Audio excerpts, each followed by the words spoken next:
Mga idol, magluluto po tayo ng gulay. Ito na po yung bunga ng malunggay. Kung tawagin po yan ay hagot. Yan po ang isasahog natin sa gulay. Ayan po. Ayan po. Ito na po yung pansasahog po natin. Piniprito ko po. Ito po, ready for cook. Ayan na po. Igigisa na lang po. At yan po yung kanyang sahog. Kompleto na po yan ng ingredients ng gulay. Masarap po yan. Watch. Yan po, ginigisa na po natin yung bawang. Bawang po.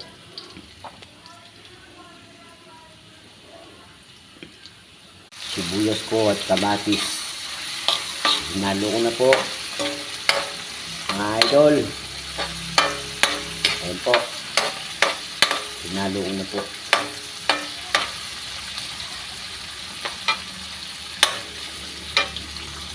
Hinalo ko na po yung bagoong alamang.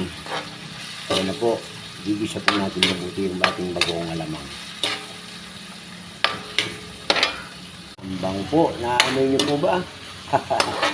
Ako na magsasabi sa inyo. Ang bango. Ilagay na po natin yung kalabasa. Kasi medyo matigas po yan. Sinama na po natin sa gisa. Ilagay na po natin yung sitaw. At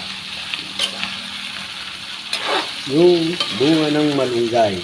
Yung tawagin nila ay hagod. Maliit lang ang kawali ko. Bagay konti sabaw lang para masarap po siya. At nandyan na rin po yung bunga ng ampalaya at talong. Lalagyan ko na po siya ng sabaw po yan.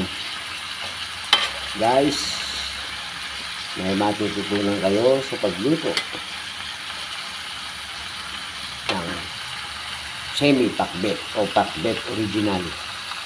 Hey, sarap. Ang bango. Oh, pakukuloy na po natin yan. At tatakpan na po natin. Tatakpan po natin. Pabayaan po natin silang kumulo. Ayos po. Uy, ito po. Hinalo ko na po ang ating piritong liempo ng baboy. Ayan po. Mamaya po, papakita ko sa inyo yung finish. Maraming salamat po. Thank you for watching. Oh my gulay ni Ace. Ayan na po. Maluluto na po. Pwede ko na pong patayin yan at saka takpan. Sa mga magtatanong kung mauubos ko yan, hanggang mamayang gabi ko pong ulam yan. Salamat po. Thank you for watching.